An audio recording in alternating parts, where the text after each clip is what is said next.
the world just happened? What?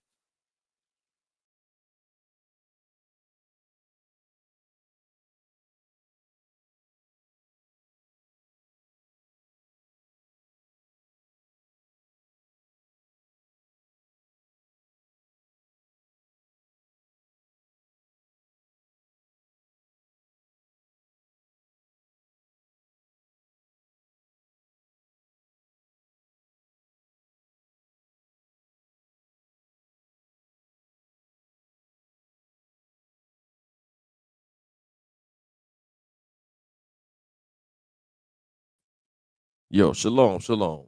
Grace and peace, Israel. I don't know what happened. Dang on, soon as I start the stream, well, try to add the camera, it just acted crazy. But hey, we here, we here. Good afternoon, good afternoon. Can't stop the Lord show. Yeah! Yeah, let's get this thing popping. We are going into Psalm chapter 71. Psalm 71. I pray everybody got your notes out. I know we late, but we got the late night live going, and we are going to get into the word of the Lord. Let me get a shout outs to who's in. Yalasia, how you doing? Good evening. Good evening. How you doing? Grace and peace be with you. Make sure you're getting ready for school tomorrow. Yeah, y'all awake people. Yeah, Katrina, you probably somewhere awake too. Yep. Like, share, and subscribe. Like Yalasia said, yes, like, share, and subscribe. How you doing, Sarah? Good evening. Good evening. Glad to see you on the live. Glad to see you on the live. Much love. Much love. Lawa, how you doing? Grace and peace. Good evening. Good evening. What's going on, brother Decarius? Shalom, shalom. Glad to see you in the building. Glad to see you in the building. And Sister Zuli, see y'all in here. Hey, got a decent little turnout late at night. Hey, shoot, late at night, people here. Everybody's up. Hey, it's good to be awake on the live, hearing the word of the Lord. Katrina, I see you as well. Like I said, grace and peace, my fellow people. Glad to see y'all here. Glad to see y'all here. Like I said, tonight we are going into Psalm chapter 71. Let's go to Mark chapter 14, and we will get this thing started. Mark chapter 14, verse 3. And being in Bethany in the house of Simon the leper, as he sat at meat, there came a woman having an alabaster box of ointment of spikenard, very precious, and she brake the box and poured it on his head. And there were some that had indignation within themselves and said, why was this waste of the ointment made? For it might have been sold for more than 300 pence and had been given to the poor. And they murmured against her. And Jesus said, let her alone. Why trouble ye her? She hath wrought a good work on me. For ye have the poor with you always, and whensoever ye will, you may do them good. But me ye have not always. She hath done what she could. She has come to do, she had done what she could. She has come aforehand to anoint my body to the burying. Verily I say unto you, wheresoever this gospel shall be preached throughout the whole world, this also that she hath done shall be spoken of for memorial of her. So whenever we bring out the true gospel of Jesus Christ, the gospel that's spoken to the 12 tribes of Israel scattered all over the globe, the gospel that's given to the people who the Lord loves, the ones that he chose, those people who we understand are black. And I'm not just talking about in color and look, but the ones that are called black, the slave descendants, the oppressed people to this day, those people struggling and going through hell because God punished us for going against his law, statutes, commandments. And it's a well-deserved punishment, but it's a good thing because now with the service of the heathen treating us like they do so they could wake us up and bring us back to our Lord, now we can serve him with the fullness of heart, with everything we got, and we can show him that we really do love him, even in tough conditions. And those are the ones, that's the servants God is looking for, the true worshipers of God, like it says in John 4. Whenever we preach this gospel, that's telling us to keep the law, statutes, commandments, all of the laws, the ones that tell us to keep the Sabbath day, no cooking, no buying, no selling, no working on the Sabbath, making sure we're keeping the Feast of Unleavened Bread, which is starting next week, the Feast of Unleavened Bread, where we can't have any yeast in our homes, we can't eat any yeast for that week. Just little things like that that show that we actually are with God's rules, his instructions, his house rules. And when we know those things and we show those things, whenever we follow that gospel and we know that those people I'm talking about that's following it, the people that I said earlier, the ones I said are called black, the ones that are the true children of Israel, the real Hebrews, the people that God chose from the beginning. Whenever we preach this gospel to those people, we're always going to remember the woman that put the ointment on the body of our Messiah, Jesus the Christ. Yeah! So let's go ahead and get started. Let's go to Psalm chapter 71, verse 1. Psalm chapter 71, verse 1. In thee, O Lord, do I put my trust. Let me never be put to confusion. So he says, Lord, I'm trusting in you. What he's saying, I'm trusting in what your way is, your path, your direction. And he said, don't let me get put to confusion. What happens is when we trust in God, then we're going to understand that we will never be lost, because here's why we'll never be put to confusion. We trust in the Lord fully. Here's what we know we can count on always. 1 Corinthians chapter 14, verse 33. For God is not the author of confusion, but of peace, as in all churches of the saints. See, if we have the Lord, if we have our full trust in the Lord, then we will not be put to confusion. We won't be lost. We won't be misunderstanding anything, because we're going to believe whatever he tells us. When we get put to confusion, it's because we doubt. We start thinking with our own minds. And when you think with your own minds, you're putting yourself in trouble. God saying, thinking for yourself, we don't do that here. Nah, leave it alone. Keep that away. Keep it far away, because when you start thinking for yourself, you get yourself lost and you ain't going to know what's going on. When you don't know what's going on, and then you start blaming God and being mad at him. And God's like, what? How are you thinking something else? How you believe, how you confuse and blame it on me? I told you what to do. You thought with your own mind what was a good idea. You started believing something else. You arrived at a conclusion that I never gave you. That's on you, not me. And if you try to blame it on me, I'm just going to be sitting here looking at you crazy. And then after a while, if you keep on, I'm just going to be like, oh, sorry. I should blow your ass off this push. See, as we go, that man, get up out of here, man. You're tripping.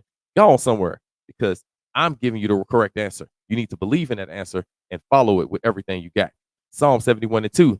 Deliver me in thy righteousness and cause me to escape. Incline thine ear unto me and save me. You see, we're asking to be rescued from God. We're asking to be delivered, saved, because we understand that we are in a lower state. We understand that things are bad.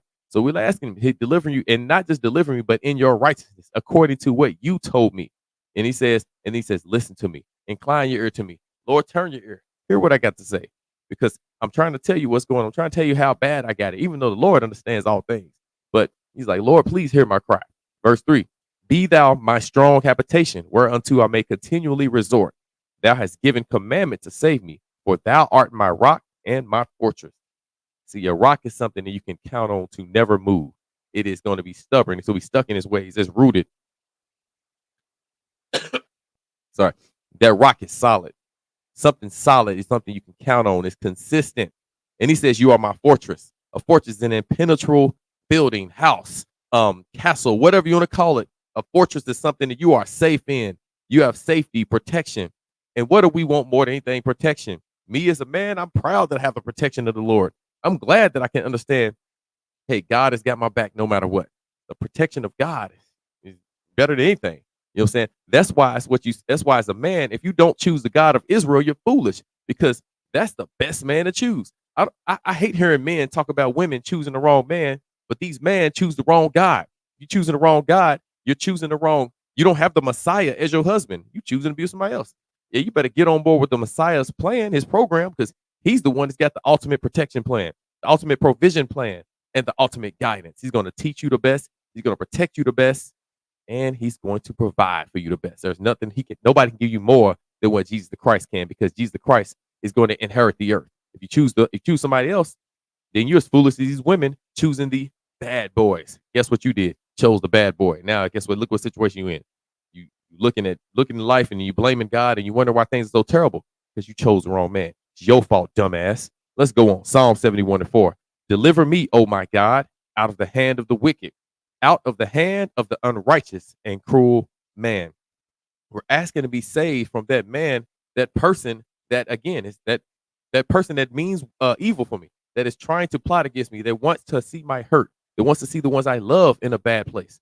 Those people I want to be rescued from. Lord, save me from those people. Verse 5, thou art my hope, O Lord. Thou art my trust from my youth. Since I was a child, I believed in you. I had faith in you. I trusted in you. That's what he stands for. Thou art my hope. You and you alone. You're the one I believe in. We read on. Thou art my trust from my youth. By thee have I been holden up from the womb. Thou art he that took me out of my mother's bowels. My praise shall be continually of thee. Who's the one that takes you out of your mother's bowels? Who's the one that takes you, removes you when you're born? Not just the doctor. He's saying the Lord, you took me out of there, meaning you delivered me, because a baby is born. He has been delivered. Well, guess what? When God removed me from my mother's bowels, he delivered me. What can we ask more for someone that can do that? That is going to hold you up from the womb and deliver you. Going to protect you within the womb. Make sure you have life when you come out. You're not going to be stillborn. He's going to bring you to life. He's going to deliver you. Verse 7. I am as a wonder unto many, but thou art my strong refuge. Sorry. When he says thou art a wonder unto many, thou art a wonder, meaning people are amazed at me. Not always for good things, but they're amazed that I'm still here. They're amazed that I can make it through a situation. They're amazed that I'm in such a low estate and I'm still holding on to my faith. I'm a wonder to many. But he says, but thou art my refuge. You the one I'm never going to let go. Verse 8. Let my mouth be filled with thy praise and with thy honor all the day. Again, let me always speak good of you. No matter what's going on in my life, let me always say, my God is a great God. My God is an awesome God. And I'm always going to trust in him. I'm never going to let him go. You are the one. I want everybody to hear the praise that's going to come from me. I want everybody to know when I think of the Most High, I want to make sure they are hearing me shout his name from the roof. I want them to know that I'm screaming in them out, that I'm hyped for the Most High. We got to be hyped for him mentally. And of course, it's going to come out physically in our actions and our walk and what we do. And we're going to always have God in our thoughts, and we're going to make sure we stay close to him. Psalm 71:9. Cast me not off in thine old and Psalm 71:9. Cast me not off in the time of my old age. Forsake me not when my strength faileth. So he says, remember me when I get weak. You know what I'm saying? When my memory might start going. I might get dementia. Lord, hold on to me. You know what I'm saying? My understanding is going to fail. I ain't going to be the same when I was. I ain't going to be as sharp as I was. I ain't going to be as strong as I was. Lord, just protect me. Hold on to me. Let everyone see the work I've done. Let everyone believe in me, and they can understand, hey, this was a great man of the Lord. I'm going to make sure this man right here gets paid back. Let me be that 1 Timothy 5 man where they see that I get worthy of double honor. The double honor where they come and respect me, show me great reverence, and make sure I'm straight. Even when my wisdom fails. I'm gonna say wisdom, my understanding fails, my strength. Yeah, let me be preserved by those that see what I've done. Lord, put the right spirits around me to make sure that I don't fall away from you. I don't want to ever get away from you. I don't want no one to take me away from you, because you are the greatest, Lord, in the history of the world, in the history of the universe. Psalm 71:10. For my enemies speak against me, and they that lay wait for my soul take counsel together. He's saying the people that actually he says lay wait for my soul. What are they doing? They are plotting to take me down. They are trying to trip me up, just like they done Christ. They're counseling. They're coming together to set up a council to take me out, put me to death, or put my spirit to death. That's what they're doing. Those people are laying wait for my soul. They're continually doing it. Why do they lie wait for my soul? Because in their minds, evil is good. That's what they believe. They got in their minds that wickedness is right, that darkness is light. Sorry. In an upside down world, that's what they got in their minds. Psalm 71:11, saying, God has forsaken him. Persecute and take him, for there is none to deliver him. Sorry, let me read that again. I like that verse. Psalm 71:11. Let's go to 10 again. For my enemies speak against me, and they that lay wait for my soul take counsel together, saying, God hath forsaken him. Persecute and take him, for there is none to deliver his soul. So not only did they speak against me, but they plot to trap me. They are looking to do evil to me. And then they said, hey, these same people are saying, hey, look, you see how bad he got it? Man, there's no way God's with him. We will surely overthrow him. We ain't got nothing to worry about. That's what they be doing. They're going to say that because they're going to look at you, and they're not going to see the spirit within you. They're just going to see the outer appearance. They're going to see, oh, okay, man, the clothing ain't as good. The house ain't as good. The car ain't as nice. Yeah, God has certainly departed from him or from her. You know what? We ain't got to worry about it. There's nobody to defend them. You know what I'm saying? There's only someone to defend the person that's in the high places. This person's in the low place. They're nothing. We'll surely overthrow them. Verse 12. Oh God, be not far from me, oh my God. Make haste for my help. Then the person will cry out, hey, Lord, protect me, deliver me, rescue me. They are all coming for me. Verse 13. Let them be confounded and consumed that are adversaries to my soul. Let them be covered with reproach and dishonor that seek my hope. He says, let those people find out when they cover me, things bad will happen to them. And when those bad things happen, I will be happy. I will be like, yes. But he says, Lord, let them be confounded. Let them be confused. Let them be lost. Because they already confused, believing evil is good. They already confused. They already out of their minds. They already don't know what's going on. But I need you to come and save me. Come and protect me from those type of people. Don't let them get me. These are the same people that, like I said, trust in wickedness to deliver them. Psalm chapter 71, verse 13 again. Let them be confounded, consumed that are adversaries to my soul. Let them be covered with reproach and dishonor that seek my hurt. It says, let them be ashamed. Let them look foolish. Let them look like that woman that got 5, 10 trains ran on her, where you sitting here like, Ho for sure. that's where you got that in your mind, where you like, yeah, let her be ashamed. That's what we got to put a scarlet letter on her. Put a scarlet letter on those fools, those idiots, those people that are hateful, that are disgusting, that are vile in your sight, those people that hate you, Lord, those people that are contrary to you, and everybody that serves you, everybody that follows your commandments, they hate them too. Lord, let them be ashamed for what they think they can do against you. Verse 14, but I will hope continually and will yet praise thee more and more. He says, I'm always going to hold on to my faith. My belief will not go away. I'm always going to trust in what you got to say. Just like he said at the very beginning, Psalm 71:1. In thee, O Lord, do I put my trust. Let me never be put to confusion. So you can't be confused if you always believe the same thing. You always believe what God said he's going to do. You always believe in his promise. You'll never be lost. But if you start doubting his promise, then you'll be confused. You're like, well, I thought they said this. How come they let this happen? See, you're letting trials and tribulations and life situations, you're letting it bring doubt into your mind. You don't believe the baseline things. It's the same thing I say. All your children should always know two things: that you love them and you want the best for them.